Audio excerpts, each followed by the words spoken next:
ઓમ શ્રી ગણેશાય નમઃ. જય શ્રી કૃષ્ણ મિત્રો. ખૂબ જ સરસ મજાની આજે આપણે વાર્તા સાંભળીશું કે રાત્રે એઠા વાસણ મૂકવાથી માં લક્ષ્મી શું કહે છે, શું થાય છે એઠા વાસણ મૂકવાથી. આ સમયમાં મિત્રો કોઈ માનતું નથી, પણ જે શાસ્ત્રમાં જણાવ્યું હોય એ કંઈ ખોટું પણ હોતું નથી. જે સત્ય છે એ સત્ય છે જ. આપણા માનવાથી ન માનવાથી એ બદલાઈ જતું નથી. ઘણીવાર આપણા ઘરમાં મુશ્કેલીઓ, દરિદ્રતા, દુઃખ, સમસ્યાઓનું કારણ આપણી અમુક ટેવો પણ હોય છે જે આપણને નજર આવતી નથી. તો એવો જ આ સરસ મજાનો સમજાય એવો વિડીયો છે, તો પૂરા ધ્યાનથી મનથી સાંભળજો. અને વિડીયો સારો લાગે તો લાઈક અને શેર કરજો, અને આ ચેનલને સબસ્ક્રાઈબ કરવાનું મિત્રો ભૂલશો નહીં. ઓમ નમઃ શિવાય. ઓમ નમો ભગવતે વાસુદેવાય. માં લક્ષ્મી કહે છે કે રાત્રે વાસણ એઠા મૂકવાથી માં લક્ષ્મી ક્યારેય એ ઘરમાં પ્રવેશ કરતા નથી. મિત્રો, આપણા શાસ્ત્રમાં એવું કહેવાયું છે કે જે લોકો રાતના સમયે એઠા વાસણ મૂકે છે અને તે વાસણ સવારે સાફ કરે છે, તેવા લોકોના ઘરમાં માં લક્ષ્મીનો પ્રવેશ થતો નથી. આ વિષય પર નાની એવી વાર્તા છે, એ તમે સાંભળો. પ્રાચીન સમયની વાત છે. એક નગરમાં એક પતિ પત્નીની જોડી રહેતી હતી. એક સ્ત્રી પતિ પત્ની બહુ ગરીબ હતા. તે સ્ત્રીનું આખું જીવન ગરીબી અને નિર્ધનતામાં વીત્યું. તે સ્ત્રી આખી જિંદગી એણે ફાટેલા તૂટેલા કપડાં પહેર્યા અને તેના બાળકોને પણ ફાટેલા તૂટેલા કપડાં જ પહેરાવ્યા. તેનો પતિ ખૂબ જ મહેનત કરતો, પૈસા કમાવે, પણ ક્યારેય બે પૈસા ભેગા કરી શક્યો નહીં. તેની પરિસ્થિતિ ક્યારેય બદલાઈ જ નહીં. એક સાંધે તો 13 તૂટે એવી દશા હતી. જે માણસો અધિક માત્રામાં ગરીબ હોય છે ને, તેનું જીવન ખૂબ જ દુઃખભર્યું હોય છે. લોકો તેની મજાક બનાવી દે છે. અને આવો જ હાલ આ બંને પતિ પત્નીનો હતો. તેનો પરિવાર હંમેશા ફાટેલા તૂટેલા કપડામાં જ હોય, કારણ કે નવા સારા કપડાં પહેરે એટલું ધન ક્યારેય ભેગું થાય જ નહીં. જ્યારે તે લોકો રસ્તામાં નીકળે એટલે લોકો કાયમ તેને ખટીચર, ભિખારી કહીને બોલાવે, તેની મજાક ઉડાવે. તે પતિ પત્ની ભગવાનની સેવા પૂજા પણ કરતા હતા, પણ ખબર નહીં તેના નસીબમાં શું હતું. તે લોકો ક્યારેય બે પૈસા પામતા જ નહીં. તે પતિ પત્ની હંમેશા તેના ભાગ્યને કોસતા રહે.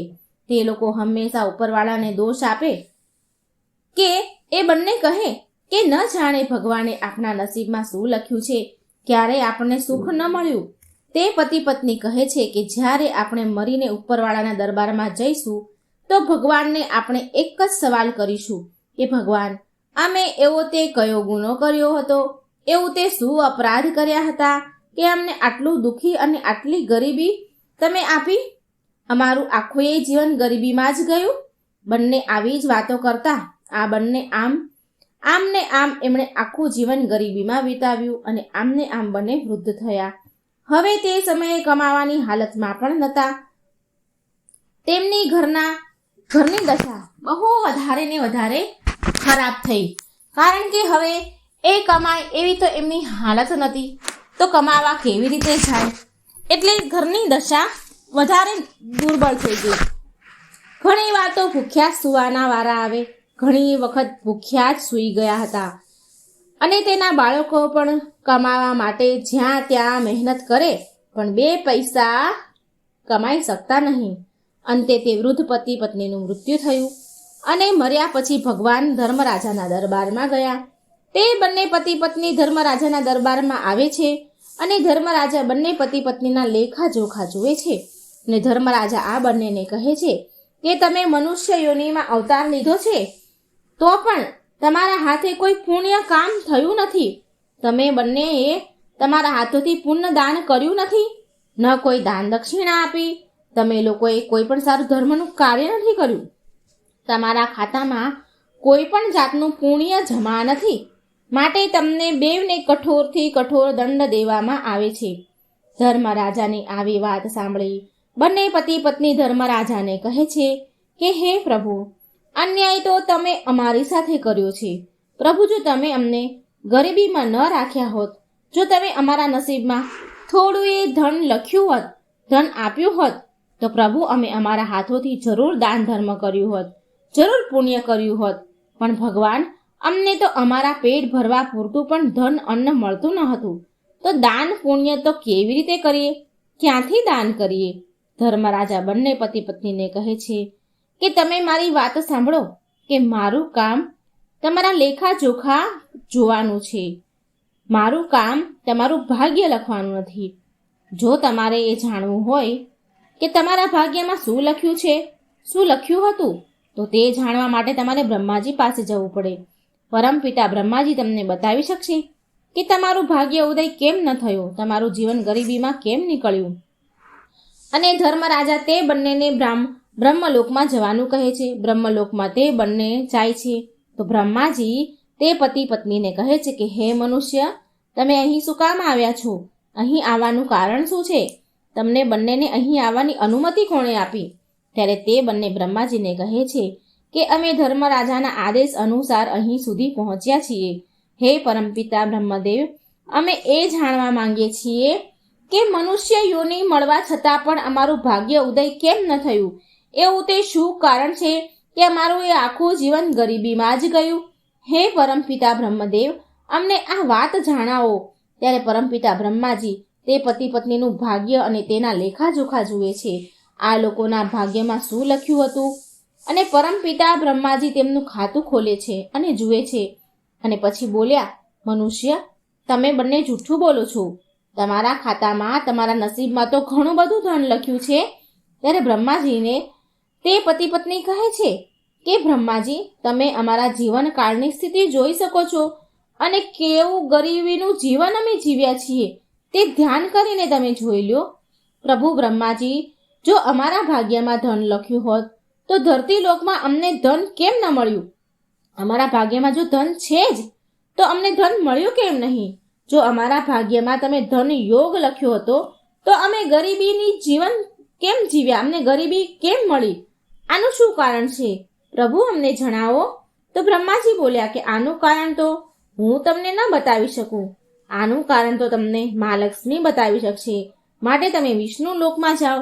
વિષ્ણુ લોક ગયા પછી તમને ખબર પડશે કે તમને મનુષ્ય અવતાર મળ્યા બાદ અને ભાગ્યમાં ધન હોવા છતાં પણ તમને ધન, બરકત, સંપત્તિ કેમ ન મળી? આના પાછળનું શું કારણ છે? બ્રહ્માજીનો આદેશ મેળવી તે પતિ પત્ની વિષ્ણુ લોકમાં ગયા. વિષ્ણુ લોકમાં આવ્યા પછી મા લક્ષ્મી શ્રી નારાયણને પ્રણામ કરે છે અને મા લક્ષ્મી અને શ્રી નારાયણને બંને પતિ પત્ની પ્રણામ કરે છે અને તેમના ભાગ્ય વિશે પૂછે છે. તે બંને મા લક્ષ્મી અને નારાયણને પૂછે છે કે હે પ્રભુ, અમે મનુષ્ય અવતાર અમને મળ્યો અને મનુષ્ય અવતાર મળ્યા બાદ અને બ્રહ્માજીના કહેવા પ્રમાણે અમારા ભાગ્યમાં ઘણું ધન વૈભવ લખ્યું છે. અમને અમારા જીવનમાં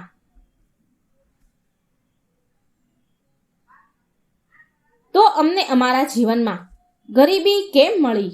અમને ધન સંપત્તિ, સુખ, વૈભવ કેમ ન મળ્યું? અમારા ભાગ્યમાં કેટલું બધું ધન હતું.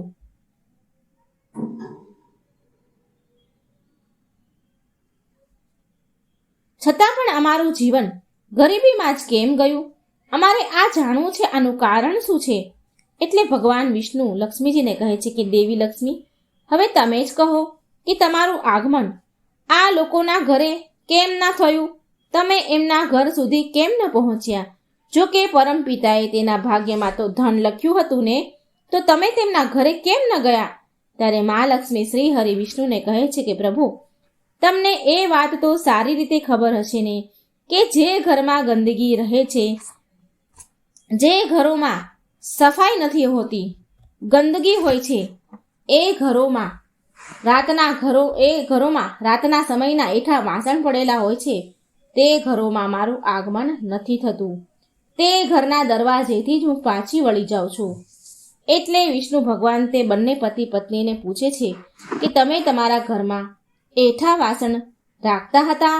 એટલે તે ગરીબ સ્ત્રી હતી તે બોલી, હા પ્રભુ, સવારના વાસણ હું સાફ કરતી હતી, પણ રાતના વાસણ તો હું એઠા જ મૂકી દેતી હતી. આ આદત મને પહેલેથી જ હતી કે રાતના વાસણ ક્યારે હું સાફ કરતી જ ન હતી. રાતના વાસણ રોજ સવારે જ સાફ કરતી હતી. ત્યારે વિષ્ણુ ભગવાન બંને પતિ પત્નીને કહે છે કે તો આ તમારા ગરીબીનું કારણ આ જ છે, કારણ કે મા લક્ષ્મીનું આગમન રાતના સમયે જ થાય છે. પૃથ્વી લોક પર મા લક્ષ્મી બધા જ મનુષ્યના ઘરે રાતે બ્રહ્મ મુહૂર્તમાં જાય છે, અને એ સમયે જો તમારા ઘરમાં ગંદકી હોય તો લક્ષ્મીજી તમારા ઘરના દરવાજેથી જ પાછા વળી જાય છે.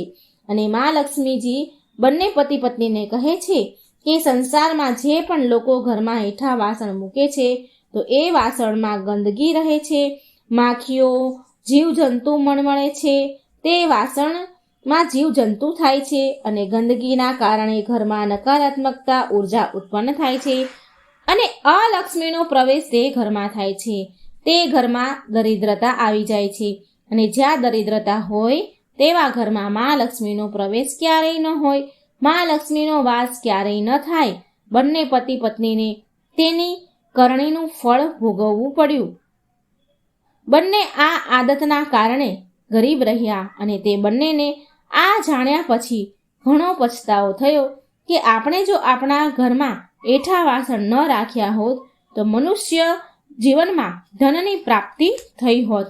મનુષ્ય જીવનમાં ધનની પ્રાપ્તિ થઈ હોત, પુણ્ય કમાયા હોત. લક્ષ્મીજી કહે છે કે એઠા વાસણ જ્યાં હોય છે ત્યાં અલક્ષ્મીનો પ્રવેશ થાય છે, દરિદ્રતા વાસ કરે છે, માટે ત્યાં મારો પ્રવેશ ક્યારેય નહીં થાય. પાછળથી પછતાવો કરવા છતાં તો સારું છે કે એકવાર વધારે મન લગાવી કોશિશ કરવી જોઈએ. આજકાલ લોકો જલ્દી નિરાશ થઈ જાય છે, હાર માની લે છે, અને પોતાના સપના સાથે કોમ્પ્રોમાઇઝ કરી લે છે. પછી જેવી રીતે ધીમે ધીમે સમય વીતી જાય છે, પછી એવો વિચાર કરે છે કે એકવાર કદાચ કોશિશ કરી લીધી હોત તો સારું હતું. તો મિત્રો, આ હતી મા લક્ષ્મીની કથા. મિત્રો, આપણે માતા લક્ષ્મીની, ભગવાન વિષ્ણુની સરસ મજાની કથા સાંભળીશું, માતાજીનો મહિમા સાંભળીશું. વિડીયો અંત સુધી જોજો. માતાજીની, લક્ષ્મીજીની વાર્તા અધૂરી છોડતા નહીં. પૂરા ધ્યાનથી, મનથી અંત સુધી વિડીયોને સાંભળજો. વિડીયો સારો લાગે તો લાઈક અને શેર કરવાનું ભૂલશો નહીં. કોમેન્ટ બોક્સમાં માતાજીનું નામ પણ જરૂર લખજો. જય મા લક્ષ્મી. એક ગામમાં ગરીબ એક બ્રાહ્મણ રહેતા હતા. એ નિયમિત રૂપથી ભગવાન શ્રી વિષ્ણુની પૂજા કરતા હતા, અને તેની ભક્તિથી પ્રસન્ન થઈને ભગવાન વિષ્ણુએ તેને દર્શન દીધા અને તેને મનોકામના માંગવા માટે કહ્યું. તો બ્રાહ્મણ કહે છે, બ્રાહ્મણ બોલ્યા કે મારી ઈચ્છા છે કે શ્રી લક્ષ્મીજીનો નિવાસ સદાય મારા ઘરમાં થઈ જાય. આ સાંભળી ભગવાન વિષ્ણુએ કહ્યું, લક્ષ્મીજીને પ્રાપ્ત કરવાનો સરળ માર્ગ બ્રાહ્મણને બતાવ્યો. ભગવાન વિષ્ણુ કહે છે કે મંદિર સામે એક સ્ત્રી દરરોજ આવે છે અને છાણા થાપે છે. તું એને તારા ઘરે આવવાનું નિમંત્રણ આપજે. એ સ્ત્રી દેવી લક્ષ્મી છે. એના ઘરે આવી જવા બાદ તારું ઘર અન્ન ધનથી ભરાઈ જશે. તારા ઘરે બોલાવીશ તો તારું ઘર ધનથી ધાન્યથી ભરાઈ જશે. આમ કહીને ભગવાન વિષ્ણુ અંતર ધ્યાન થઈ ગયા. બીજા દિવસે સવારે 4 વાગે બ્રાહ્મણ મંદિર સામે જઈને બેસી ગયા, અને લક્ષ્મીજી પણ છાણા થાપવા માટે આવ્યા. તો બ્રાહ્મણે તેને એના ઘરે આવવા માટે નિવેદન કર્યું. એ સ્ત્રીને બ્રાહ્મણની વાત સાંભળી લક્ષ્મીજી સમજી ગયા કે આ બધું શ્રી હરિ વિષ્ણુ ભગવાનના કહેવાથી થયું છે. લક્ષ્મીજીએ બ્રાહ્મણને કહ્યું, તું મહાલક્ષ્મીનું વ્રત કર. મહાલક્ષ્મીએ એમનું અસલ દિવ્ય સ્વરૂપ પ્રગટ કર્યું, અને લક્ષ્મીજીએ કહ્યું બ્રાહ્મણને કે તું મહાલક્ષ્મીનું વ્રત કરજે. 16 દિવસ વ્રત કર, અને 16મા દિવસે ચંદ્રમાને અર્ઘ્ય આપવાથી તારી સર્વ મનોકામના પૂરી થશે. બ્રાહ્મણે દેવીના કહ્યા અનુસાર વ્રત અને પૂજન કર્યું, અને દેવીને ઉત્તર દિશા તરફ મુખ રાખીને પોકારવા લાગ્યા લક્ષ્મીજીને, અને લક્ષ્મીજીએ તેમનું વચન પૂરું કર્યું. એ દિવસથી આ વ્રત પૂરી શ્રદ્ધાથી કરવામાં આવે છે. જે ભક્ત પૂરી શ્રદ્ધાથી મનથી આ વ્રત કરે છે તો મા લક્ષ્મી તેની સર્વ મનોકામના પૂરી કરે છે, અને મા લક્ષ્મી તેની કૃપા સદાય એના ભક્ત પર વરસાવે છે. બોલો મહાલક્ષ્મીની જય. લક્ષ્મીજીની બીજી કથા. ભગવાન વિષ્ણુ અને લક્ષ્મીજીની આ કથા છે. એક સમયની વાત છે. એકવાર મહાલક્ષ્મી અને ભગવાન વિષ્ણુ પૃથ્વી પર વેશ બદલીને આવ્યા ભ્રમણ કરવા માટે. સાધુ અને સાધ્વીનું વેશ ધારણ કર્યું. એટલે મહાલક્ષ્મી ભગવાન વિષ્ણુને પૂછે છે કે સ્વામી, તમે પૃથ્વીલોક પર કયા ઉદ્દેશથી આવ્યા છો? શું કોઈ ભક્ત ઉપર સંકટ આવ્યું છે કે તમે પણ અને મને સાથે પણ તમે લઈ આવ્યા છો? એટલે શ્રી હરિ હસીને બોલ્યા કે દેવી, આ મૃત્યુલોક તો સહુ પોતાના કર્મ અનુસાર કષ્ટ ભોગવે છે. મૃત્યુલોકમાં હરેક વ્યક્તિ, હરેક મનુષ્ય, હરેક જીવ પોતાના કર્મ અનુસાર કષ્ટ, સુખ, દુઃખ ભોગવે છે. હું એ જોવા માંગુ છું કે આટલા કષ્ટ સહન કર્યા બાદ પણ શું પુણ્ય કમાય છે મનુષ્ય? ભક્તિ કરે છે કે નહીં? તો સૌથી પહેલા શ્રી હરિ અને મહાલક્ષ્મી એક ધનવાન શેઠના ઘરે પહોંચે છે. ત્યાં જઈને દરવાજે ઊભે રહીને શેઠજીને અવાજ દે છે, બોલાવે છે. અવાજ સાંભળીને શેઠજી બહાર આવ્યા. ભગવાન બોલ્યા કે શેઠજી, તમારા ઉપર તો મા લક્ષ્મીની બહુ કૃપા છે ને, છતાંય તમે દુઃખી કેમ છો? આનું શું કારણ છે? મહાલક્ષ્મી અને ભગવાન વિષ્ણુ સાધુ રૂપમાં શેઠજીને આવું પૂછે છે. શેઠજી એમને જોઈને રડવા લાગ્યા અને બોલ્યા કે હે સાધુ મહારાજ, મારા કષ્ટનું કારણ આ ઘર જ છે જેને તમે લક્ષ્મીજીની કૃપા કહો છો. મારું બધું જ ધન મારા દીકરાઓ લઈ ગયા, મારા દીકરાઓએ લઈ લીધું અને મને અને મારી પત્નીને અહીં છોડીને ચાલ્યા ગયા. હવે હું આ ઘરમાં મારી પત્ની અને હું બંને રહીએ છીએ અને મારી પત્ની બહુ બીમાર છે. એ હંમેશા તેના દીકરાઓને યાદ કર્યા કરે છે. જો આ ધન જ ન હોત ને તો લાલચ પણ ન હોત, અમારા દીકરા અમારી પાસે હોત. આ સાંભળીને ભગવાન વિષ્ણુ બોલે છે, શેઠજી, તમારા દુઃખનું કારણ તમારું ધન નથી પણ તમારા કર્મ છે. તમે ધન ગરીબો પર અત્યાચાર કરીને કમાયા છો અને બાળકોનું એ ધનથી પાલન પોષણ કર્યું છે. આટલું બોલીને મહાલક્ષ્મી અને ભગવાન ત્યાંથી ચાલ્યા ગયા. આગળ ચાલ્યા પછી તેમને એક ખેડૂત મળે છે જે મરેલા બળદ પાસે બેસીને રડી રહ્યો હતો. મહાલક્ષ્મીએ તેને કહ્યું કે ભાઈ, તું કેમ રડી રહ્યો છે? ખેડૂત બોલ્યો કે ધનના લાલચના કારણે આ બળદ મરી ગયો છે. વધારે ધન કમાવાની લાલચમાં હું એને દિવસમાં ખેતરોમાં કામ કરાવતો અને રાતમાં કુલ્હોમાં લગાવી દેતો હતો, પણ કાલથી મારે ભૂખ્યા જ રહેવું પડશે. જો સંસારમાં ધન ન હોત ને તો મને લાલચ પણ ન આવત અને આજે મારો બળદ જીવતો હોત, મરત નહીં. તો લક્ષ્મીજીએ કહ્યું, સ્વામી, આ શું માયા છે?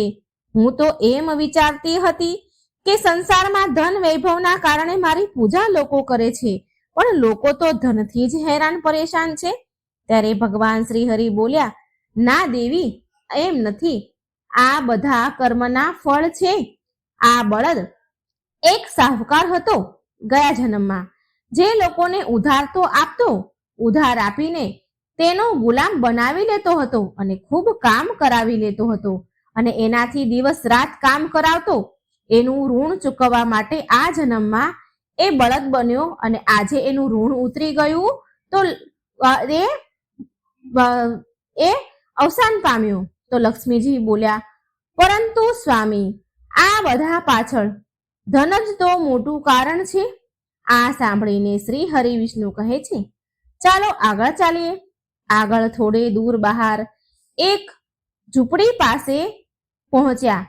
એ ઝૂંપડી આગળ દીવો જગતો હતો. ભગવાન શ્રી હરિને મહાલક્ષ્મી આગળ ચાલ્યા તો એક ઝૂંપડી દેખાણી અને એ ઝૂંપડીની બહાર દીવો પ્રગટતો હતો. ભગવાન વિષ્ણુ ત્યાં ઝૂંપડી પાસે ગયા અને બહાર ઊભા રહીને બૂમ પાડી કે કોઈ છે ઘરમાં? અમને ભોજન કરાવો. આ સાંભળી એક સ્ત્રી ઘરની બહાર આવી બોલી કે હે સાધુજનો, પધારો પધારો, આટલા નાના એવા ઘરમાં તમારું સ્વાગત છે. એ બંને અંદર ગયા. મહાલક્ષ્મી અને શ્રી હરિ અંદર ગયા ઝૂંપડીમાં અને મહાલક્ષ્મી બોલ્યા કે તમે ઘરની બહાર દીવો કેમ મૂક્યો છે? એ સ્ત્રીને કહે છે. ત્યારે એ સ્ત્રી બોલી કે માં, મારું નામ સુજાતા છે. મેં આ દીવો અવર જવર કરનારા લોકો માટે મૂક્યો છે, જેનાથી એ અંધારામાં રસ્તો ન ભટકી જાય. જો એમને કોઈ તકલીફ હોય તો અમે તેને મદદ પણ કરી શકીએ.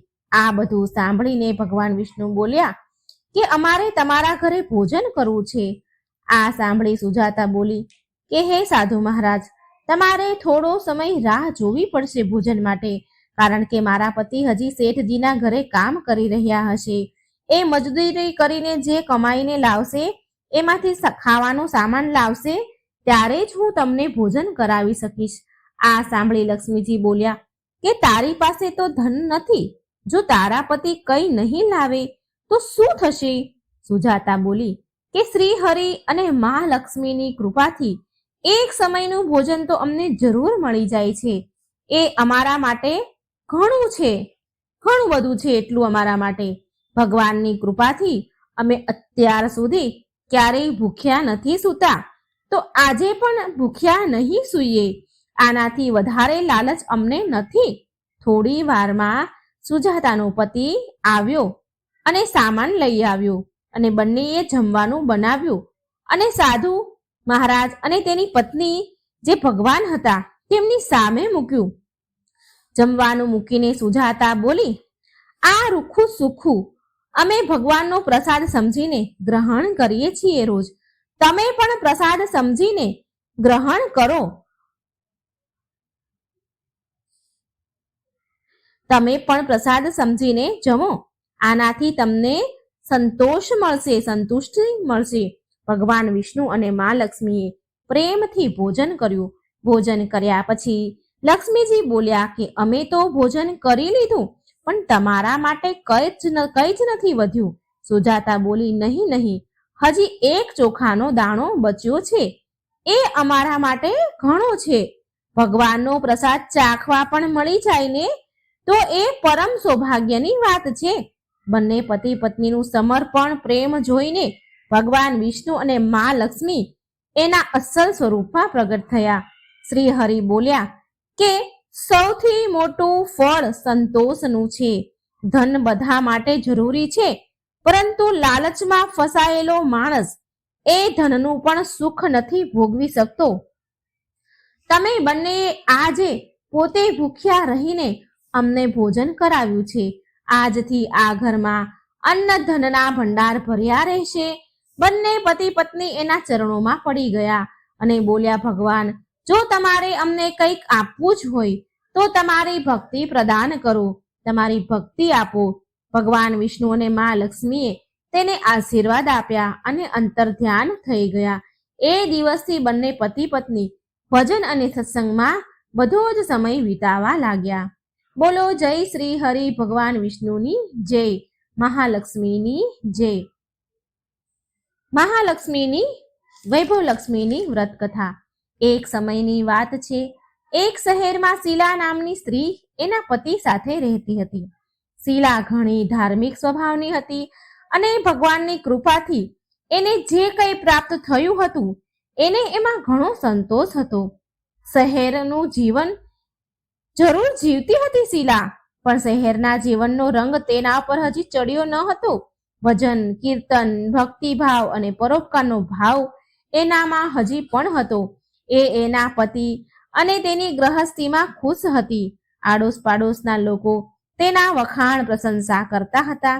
જોતા જોતામાં સમય ઘણો બદલાયો, ઘણો વીત્યો અને તેનો પતિ કુસંગતનો શિકાર થઈ ગયો. એ અમીર બનવાનું સપનું જોવા લાગ્યો. વધારે ને વધારે ધન મેળવવાને લાલચમાં ખોટા રસ્તા પર ચાલી નીકળ્યો. જીવનના રસ્તા પર ભટકવાના કારણે તેની સ્થિતિ ભિખારી જેવી થઈ ગઈ. ખરાબ મિત્રો સાથે સંગત થઈ ગઈ. ખરાબ મિત્રો સાથે રહેવાથી તે દારૂ, જુગાર અને નશાવાળા પદાર્થોનું સેવન કરવા લાગ્યો. આ ખરાબ આદતોના કારણે તેને બધું જ ખોઈ દીધું. તે શીલા સાથે મારપીટ કરવા લાગ્યો. શીલાના ઘરેણા ગીરવે મૂકી દીધા. તેનું ઘર અને તેની આવી પરિસ્થિતિ જોઈ અને શીલા બહુ દુઃખી રહેવા લાગી. પરંતુ એ ભગવાન પર બહુ શ્રદ્ધા રાખતી હતી, ભગવાન પર વિશ્વાસ રાખવા વાળી હતી અને તેને ભગવાન પર બહુ વિશ્વાસ હતો. એક દિવસ બપોરના સમયમાં તેના ઘરના દરવાજે કોઈકે દરવાજો ખખડાવ્યો. એટલે શીલાએ દરવાજો ખોલ્યો તો સામે પાડોશના ડોશીમાં ઊભા હતા. માજીના ચહેરા ઉપર એક વિશેષ તેજ, પ્રેમ અને સ્નેહ હતો. એમના ચહેરા પર સ્નેહ છલકી રહ્યો હતો. દેવી જેવા દેખાતા હતા. શીલાએ માજીને ઘરની અંદર લાવી અને બેસવા માટે કહ્યું.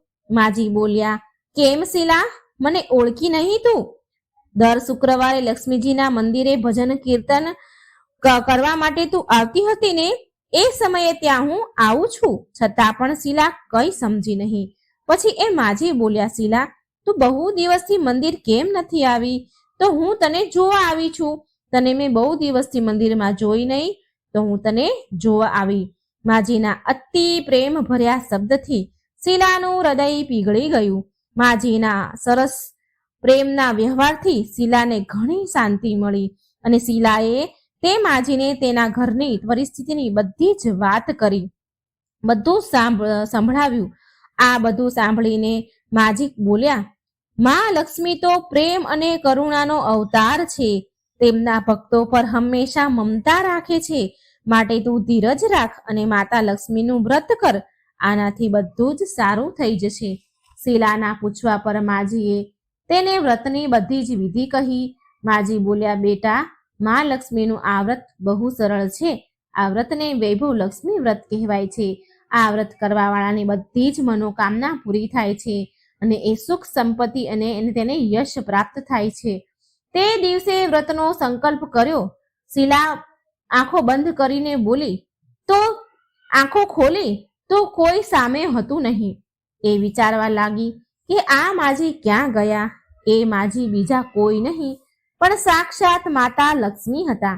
બીજા દિવસે શુક્રવાર હતો તો સવારે વહેલા ઉઠી સ્નાન કરીને સ્વચ્છ વસ્ત્ર પહેરીને શીલાએ માજીના કહ્યા પ્રમાણે પૂરા મનથી વૈભવ લક્ષ્મીનું વ્રત કર્યું. અંતે પ્રસાદનો ભોગ લગાવ્યો. આ પ્રસાદ શીલાએ સૌથી પહેલા એણે એના પતિને આપ્યો, તેના પતિને ખવડાવ્યો.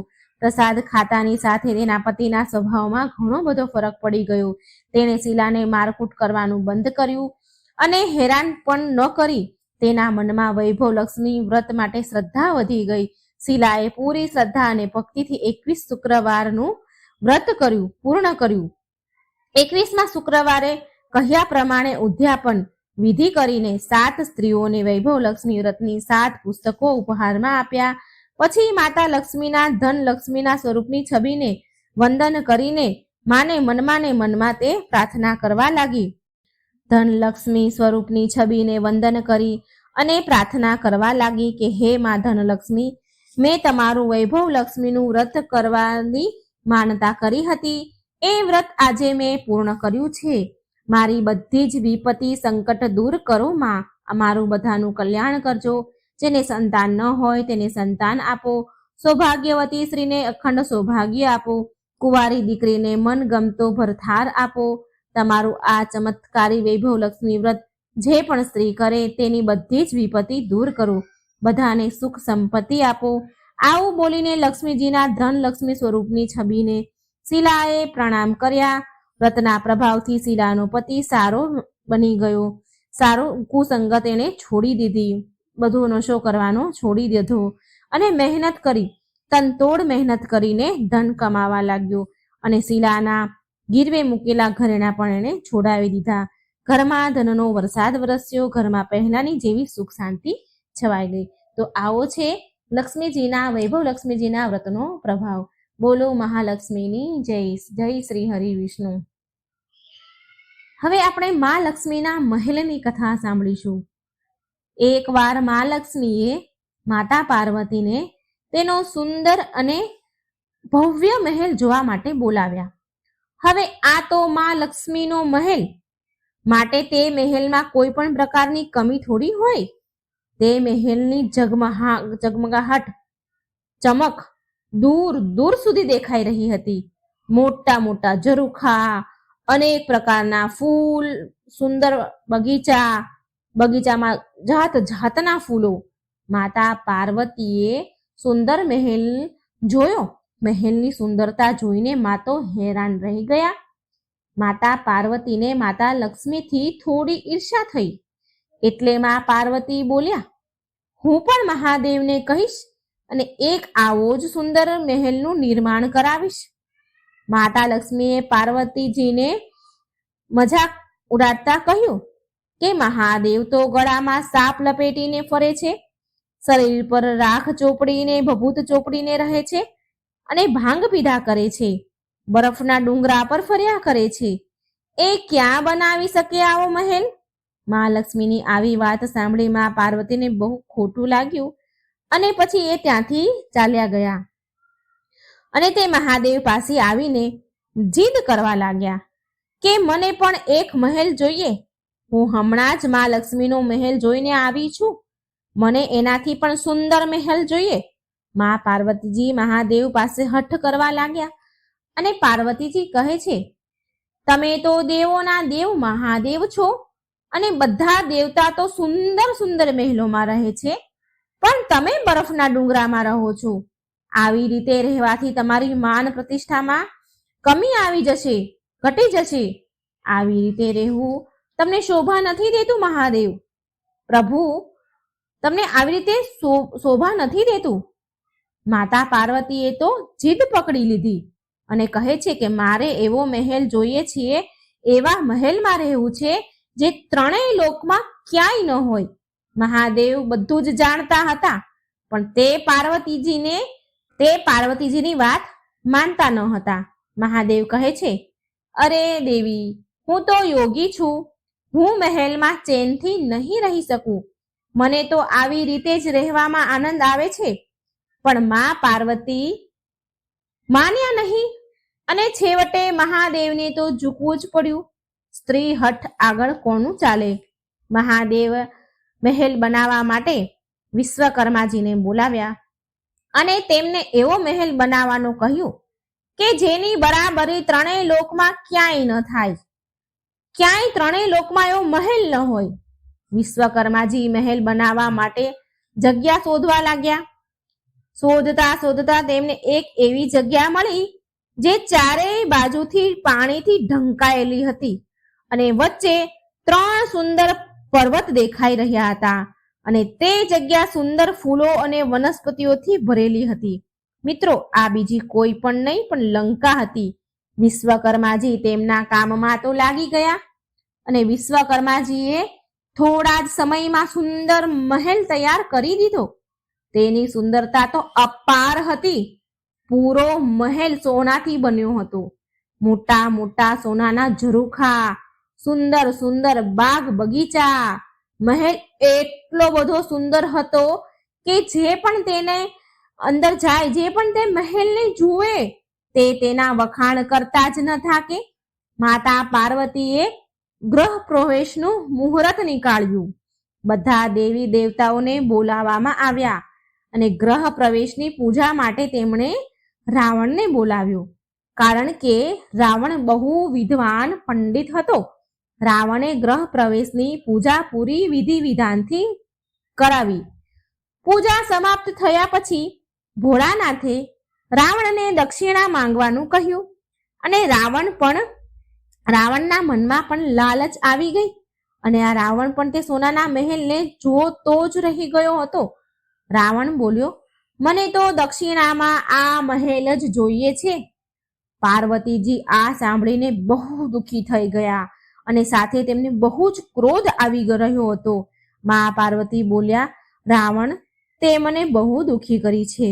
મેં કેટલી હઠ કરીને મહાદેવ પાસે આ મહેલ બનાવડાવ્યો અને તે આ મહેલ જ મારી પાસેથી માંગી લીધો. જે મારું અરમાન હતું, મારું સપનું હતું, મારી ઈચ્છા હતી, એ જ તે માંગી લીધું. મા પાર્વતી કહે છે, રાવણ, તું કઈ બીજું પણ માંગી શકતો હતો, પણ તે મહેલ માંગીને મારું સપનું તોડી નાખ્યું.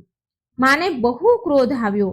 બહુ ક્રોધમાં આવીને મા પાર્વતીજી રાવણને શ્રાપ આપે છે કે મહાદેવનો જ એક અંશ એક દિવસ આ મહેલને બાળીને રાખ કરી દેશે અને તેની સાથે જ તારા કુળનો પણ વિનાશ પ્રારંભ થઈ જશે. તે મા પાર્વતીનો જ શ્રાપ હતો, જેના કારણે ભગવાન શિવનો અવતાર હનુમાનજીએ લંકાને સળગાવી દીધી હતી. તો મિત્રો આ હતી મહાલક્ષ્મી અને મા પાર્વતીની સરસ મજાની વાર્તા. સાંજના કચરો વાળવા વિશેની કથા છે. મિત્રો સવારમાં બ્રહ્મ મુહૂર્તમાં કચરો વાળવો એ તો આપણે બધા જ જાણીએ છીએ અને ઘણા લોકો કરતા પણ હશે. પણ સાંજના જે 4 વાગ્યાનો કચરો વાળવાનો જે સમય છે આ વિશે ઘણું બધું સમજવા જેવું છે. આ વાર્તામાં લક્ષ્મીજી કહે છે. ખૂબ જ સરસ મજાનો વિડીયો છે મિત્રો, અંત સુધી સાંભળજો. આ વાત લગભગ હજી સુધી કોઈ નહીં સાંભળી હોય તો એક વાર્તાના માધ્યમથી આપણે સાંભળીએ. આપણા વડીલ કહે છે કે સાંજે 4 વાગે કચરો જરૂર વાળવો જોઈએ. એમનું કહેવું એકદમ સાચું છે અને હજી પણ જે કહે છે આપણા વડીલો એ સાચું જ કહે છે. સાંજના 4 વાગે કચરો વાળવાથી ઘરની દરિદ્રતા જતી રહે છે. ઘરમાં સુખ સમૃદ્ધિનો વાસ થાય છે. સુખ સમૃદ્ધિના ભંડાર ભર્યા રહે છે. માં લક્ષ્મી એના જ ઘરમાં નિવાસ કરે છે જ્યાં સાફ સફાઈ સ્વચ્છતા હોય છે, ઝાડા નથી હોતા, જ્યાં દરિદ્રતા નથી રહેતી. જે સ્ત્રી વહેલી સવારે બ્રહ્મ મુહૂર્તમાં ઉઠીને કચરો વાળી સ્નાન કરીને રસોઈની સફાઈ કરે છે, રાતના રેઠા વાસણ નથી હોતા જેના ઘરમાં, ત્યાં માં લક્ષ્મીનો હંમેશા વાસ રહે છે. માં લક્ષ્મીનો હંમેશા ત્યાં આશીર્વાદ બન્યો રહે છે. એ ઘરમાં માતા લક્ષ્મી નિવાસ કરે છે. એ ઘરમાં બરકત દેવતાનો પણ વાસ રહે છે. ત્યાં ક્યારેય નુકસાન નથી થતું, હંમેશા નફો થાય છે. સાંજના 4 વાગ્યાનો કચરો વાળવો કેમ જરૂરી છે આની એક પૌરાણિક કથા છે, એ હું તમને સંભળાવવા જઈ રહી છું. એક ગામમાં એક ધોબણ રહેતી હતી. તેનું નામ રાની ધોબણ હતું. તેને 2 દીકરા અને 2 દીકરાની વહુ હતી. ધોબણના પતિનું મૃત્યુ બહુ પહેલા થઈ ગયું હતું. રાણી ધોબણનો નિયમ હતો કે એ દરેક ગુરુવાર અને અમાસના દિવસે ઘાટ પર કપડાં ધોવા જતી ન હતી. એનું પૂરું જીવન લોકોના કપડાં ધોઈને જ નીકળ્યું છે.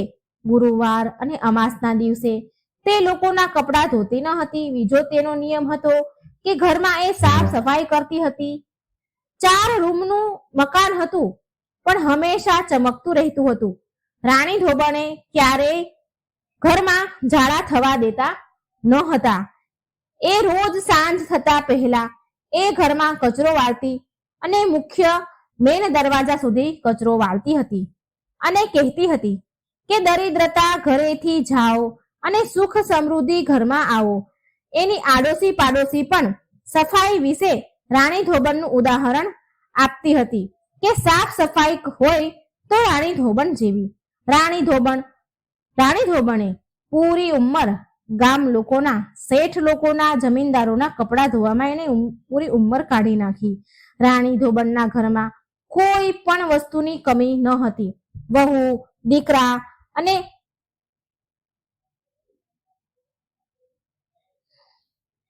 હવે વહુ અને દીકરા પણ કપડા ધોવાનું કામ કરવા લાગ્યા, કારણ કે હવે રાણી ધોબણની ઉંમર થઈ ગઈ હતી. એનાથી હવે કામ બહુ થતું ન હતું. એટલે કપડા ધોવાનું કામ તેણે તેના દીકરાઓને સોંપી દીધું હતું. એ ઘરે જ રહેતી હતી. રાણી ધોબણ હવે ઘરે જ રહે છે, પણ ઘરની સાફ સફાઈ ની પૂરી જવાબદારી હજી એના ઉપર જ હતી. આખા ઘરનું કામ અને સાફ સફાઈ હજી એ રાણી ધોબણ જ કરતી હતી. એક દિવસની વાત છે, રાણી ધોબણ બીમાર પડી ગઈ એટલે એને ખાટલો પકડી લીધો. 2-4 દિવસ તો વહુએ ઘરની સાફ સફાઈ બહુ સારી રીતે કરી, પણ જેમ જેમ દિવસ વીતવા લાગ્યા તો ઘરની સાફ સફાઈનું ધ્યાન દેવાનું વહુએ બંધ કરી દીધું. આ બાજુ રાની ધોબણ પથારીમાં રહીને ઘરની હાલત જોઈને દુખી રહેવા લાગી. એક દિવસ એના દીકરાને કહ્યું કે બેટા, વહુઓને કહો ને કે ઘરની સાફ સફાઈ ચોખ્ખાઈ પર ધ્યાન આપે, રોજ સવારે અને સાંજે કચરો વાળે. નહીં તો આપણા ઘરમાંથી દરિદ્રતા, લક્ષ્મીજી ચાલે જશે ને દરિદ્રતા આવશે. ઘરમાં દરિદ્રતાનો વાસ થઈ જશે. દીકરાઓ પણ બંને દીકરાઓએ એક કાને સાંભળ્યું અને બીજા કાનેથી કાઢી નાખ્યું. રાણી ધોબણ પથારીમાં પડ્યા બડબડતી હતી, હે માં લક્ષ્મી, મેં પૂરું જીવન, મારી પૂરી ઉંમર ઘરમાં સાફ સફાઈ રાખી છે, રોજ સવારે સાંજે કચરો વાળ્યો છે અને એના કારણે તમે મારા ઘરમાં બિરાજમાન રહ્યા છો.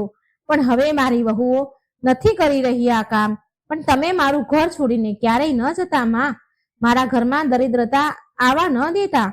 એક દિવસ માં લક્ષ્મીએ વિચાર્યું કે ધોબણની વહુને તો રસ્તા ઉપર લાવી જ પડશે, એને ભાન ઠેકાણે લાવવું જ પડશે. ત્યારે માં લક્ષ્મી એક વૃદ્ધ ડોશીનું રૂપ લઈને રાણી ધોબણની ધર્મની બહેન બનીને એમના ઘરે આવ્યા અને એમની સાથે એક લોખંડની પેટી પણ લાવ્યા હતા અને માં લક્ષ્મી તેમની સાથે રહેવા લાગ્યા. એટલે એક દિવસ બંને વહુએ ડોશી બનેલા લક્ષ્મીજીને પૂછ્યું, માસીજી, આ તમારી પેટીમાં શું છે? ત્યારે માતા લક્ષ્મી બનેલા ડોશી બોલ્યા, અરે વહુઓ, મારે કોઈ સંતાન નથી, પતિ પણ નથી રહ્યા, તો આ ધન ભરેલી પેટીને હું શું કરીશ? મેં વિચાર્યું કે મારી બહેનના દીકરાઓ પણ મારા જ દીકરાઓ છે ને, હું આ ધન તમને બંનેમાંથી એકને આપીશ, જે ઘરનું બધું જ સારી રીતે કામ કરશે અને જે હું કહીશ એ બધા કામ કરશે, તો હું એને આ ધન ભરેલી પેટી આપી દઈશ. હવે ધોબણની વહુઓ તો બહુ ખુશ થઈ ગઈ. બંને વહુઓ તેમની સાસુ અને માસીજીની ખૂબ સેવા કરવા લાગી. જેવું સાસુ અને ડોશી બનેલા લક્ષ્મીજી કહે એવો બંને વહુઓ હવે કરવા લાગી. વહુઓ પ્રેમથી રહેવા લાગી. તેમની વચ્ચે જે લડાઈ ઝઘડા થતા હતા એ પણ બંધ થઈ ગયા. રોજ સવારે બ્રહ્મ મુહૂર્તમાં ઉઠે અને પૂરા ઘરમાં કચરો વાળે અને પછી સ્નાન વગેરે કરી ચૂલો રસોડું બધું સાફ કરી અને ઘાટ પર કપડાં ધોવા જાય. સાંજે 4 વાગે કચરો વાળે. આવી રીતે પૂરો દિવસ કામ કરતી. ક્યારે આમ 1 મહિનો વીતી ગયો, કઈ ખબર જ ન પડી. એક દિવસ સાંજના સમયે બંને વહુઓએ સાસુ અને માસીજીની ખૂબ હસીને વાત કરવાનો અવાજ સાંભળ્યો અને એ રાતે બંને વહુ વિચારે છે કે આ બંને ડોશીઓને તો ઊંઘ જ નથી આવી રહી. મોડી રાત સુધી ખબર નહીં શું વાતો કરી રહી છે. હવે આપણે સવારે ઉઠીને જ પૂછશું એમને. પછી બીજા દિવસે રોજની જેમ સવારે વહુઓ ઉઠી કચરા વાળ્યા, નાહી ધોઈ રસોઈ સાફ કરી. જ્યારે સાસુમાં અને ડોશી બનેલા લક્ષ્મીજીને ચા આપવા ગઈ વહુઓ, તો સાસુમાં તો સૂઈ રહ્યા હતા, પણ ડોશીમાં જે લક્ષ્મીજી હતા એ ક્યાંય દેખાયા નહીં. બંને વહુઓ અને છોકરાઓએ આખું ઘર તપાસ્યું, પણ માસીજી તેમને ક્યાંય દેખાયા નહીં. ત્યારે તેમણે એની સાસુમાને જગાડ્યા અને પૂછ્યું, સાસુમા, માસીજી ક્યાં ગયા? અમે પૂરું ઘર જોયું પણ એ ક્યાંય દેખાતા નથી. ત્યારે મોટા દીકરાએ માસીની જે લોખંડની પેટી હતી એ ખોલીને જોયું તો એમાં માતા લક્ષ્મીની બહુ જ સુંદર મૂર્તિ હતી. સાથે એમાં એક ચિઠ્ઠી પણ લખેલી હતી. દીકરાએ પત્ર મોટેથી વાંચ્યો અને બધાએ સાંભળ્યો. એમાં લખ્યું હતું કે મારા બાળકો, હું તમને સુધારવા આવી હતી. તમે તમારી માની વાત માની નહીં, તમારી માતાની વાત સાંભળી નહીં. તમારી માએ ઘરમાં ક્યારેય ગંદકી નથી રાખી, એવો ક્યારેય એના જીવનમાં ક્યારેય દરિદ્રતા પણ નથી આવી. એના જીવનમાં ક્યારેય દરિદ્રતા નથી જોઈ. તમારી માં પથારીમાં રહીને દુખી થઈ રહી હતી. મનમાં ને મનમાં એ બોલતી હતી કે મારી વહુઓ ઘરમાં કચરા પોતા સારી રીતે નથી કરતી, ગંદકી રહે છે, સાંજનો કચરો પણ નથી વાળતી. ઘરમાં દરિદ્રતાનો વાસ થઈ જશે માં. અને એ મને કહેતી હતી, હે માં લક્ષ્મી, તમે મારા ઘરે દરિદ્રતા ન આવવા દેતા, માટે હું તમને શિક્ષા આપવા આવી હતી. તમને બધાને સબક હવે મળી ગયો છે. આ સાંભળીને બધાની આંખોમાં તો આંસુ આવી ગયા. દડ આંસુ વહેવા માંડ્યા. જે દીકરો ચિઠ્ઠી વાંચી રહ્યો હતો એ પણ ખૂબ રડવા લાગ્યો. ત્યાર પછી વહુ અને દીકરાઓએ પોતાની માતાની માફી માંગી, રાણી ધોબણની માફી માંગી અને એમની ભૂલ સ્વીકારી. ત્યાર પછી મા લક્ષ્મી તેમની સામે સાક્ષાત રૂપમાં પ્રગટ થયા. બધાએ મા લક્ષ્મીના ચરણ પકડી લીધા અને તેમની ભૂલની માફી માંગી. માતા લક્ષ્મી બોલ્યા, મારા બાળકો, મેં જે તમને શીખ આપી છે એ હંમેશા યાદ રાખજો અને મારી વહુઓ, તમે આ વાતને પાલવે ગાંઠ બાંધી લો કે હું એ ઘરમાં નિવાસ કરું છું જે ઘરમાં સાફ સફાઈ રહે છે, જે ઘરમાં ઝાડા નથી હોતા, જ્યાં મોટાનું સન્માન થાય છે, બાળકોને પ્રેમ કરવામાં આવે છે, જે ઘરમાં લડાઈ ઝઘડા નથી થતા, પ્રેમથી રહે છે. હું એ ઘરમાં નિવાસ કરું છું સદાય માટે. બધાએ મા લક્ષ્મીના પગ પકડી લીધા અને માફી માંગી અને મા લક્ષ્મીએ એમને ઢગલો આશીર્વાદ દીધા અને રાણી ધોબણને કહ્યું કે આપણે આજે પણ બંને બહેનો જ છીએ અને જ્યારે તારું મૃત્યુ થશે તો તારા મૃત્યુ બાદ મારા લોકમાં જ તું નિવાસ કરીશ. જય હો મા લક્ષ્મી. તો મિત્રો, આ વાર્તાના માધ્યમથી મેં તમને જણાવ્યું કે ઘરમાં સાફ સફાઈ કરવી કેટલી જરૂરી છે અને સાંજના 4 વાગે કચરો વાળવો પણ ખૂબ જ જરૂરી છે. જ્યારે તમે સાંજે 4 વાગે કચરો વાળો છો ત્યારે વાળતા વાળતા બોલતા જવું. આ જરૂર બોલો કે દરિદ્રતા દરિદ્રતા મારા ઘરેથી જાઓ અને સુખ સમૃદ્ધિ માતા લક્ષ્મી મારા ઘરે આવો. મિત્રો, આ બોલવાનું ભૂલશો નહીં મારી વાલી બહેનો. મિત્રો, આ ગૃહ મંત્ર છે કે દરિદ્રતા જાઓ, સુખ સમૃદ્ધિ માતા લક્ષ્મી મારા ઘરમાં આવો. આ ગૃહ મંત્રને ભૂલશો નહીં અને સવાર સાંજ કચરો વાળવા ટાઈમે જરૂર બોલજો. તો મિત્રો, તમને આ વાર્તા જરૂર ગમી હશે, સમજવા મળ્યું હશે. તો આ વિડીયોને લાઈક કરજો, શેર કરજો અને આ ચેનલને સબસ્ક્રાઇબ કરવાનું મિત્રો ભૂલશો નહીં.